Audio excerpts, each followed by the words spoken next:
आपल्याला वाटत हे जावा बा, पण हे साऱ्यात पुढे हजर राहते. गाव होय कोण सोड काही काही नाही. आणि कोणाच्या चांगलं होऊन दिलं नाही. एखाद्याच पोरीत जमलं का मोडून यायचं. त्याच्या भेनं त्याच लग्न झालं नाही. त्याचं लग्न झालं नाही, जवळजवळ 50-60 वर्षात झाला तसाच होत. तसंच शेवटी एकटंच राहिलं. म्हातारा म्हातारी मेले, त्याच्या बहिणीचे लग्न झाले, भावाचे झाले, एकटंच वाड्यात. लोकांनी दिवळी केली की होळी करायचं येडं होतं हे. कोणाचंच ऐकत नव्हतं ते. महाराज आणि शेवटी एक दिवस देवळात आलं मारुतीच्या आणि स्पीकर चालू केला आणि साऱ्या गावाला म्हणला, लोक हो काय इतके दिवस मी वाईट वागलो, उद्या मी साऱ्याची माफी मागणार आहे, आपण देवळा पुढं कार्यक्रम ठेवू.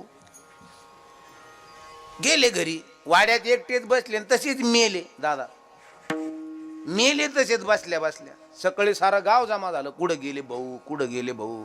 दार उघडी ना वाड्याचं, लोकांनी दार मोडलं. हे तसेच होते, मेले होते का तसेच होते. गावकरी म्हणले जाऊ द्या, आदल्या दिवशी म्हणला मला माफी मागायची तुमची. गावकरी म्हणे चला आता याला आपण घेऊन जाऊ. ग्रामपंचायतने सरपंच घेतलं, नेऊन टाकलं वाड्याला. ते म्हणे याला जवळ नका जाळू म्हणे, हे मेलेलं आहे, येड मेलं म्हणे. महाराज तर ते असं बसलेलं होतं, रातभर दांडरलं ते. सरळ व्हायना काहीच व्हायना. याच्यावर बांधलं ते तिरडीवर. दादा असं झोपलं का पाय वर व्हायचे ते, आणि पाय दाबले का उठून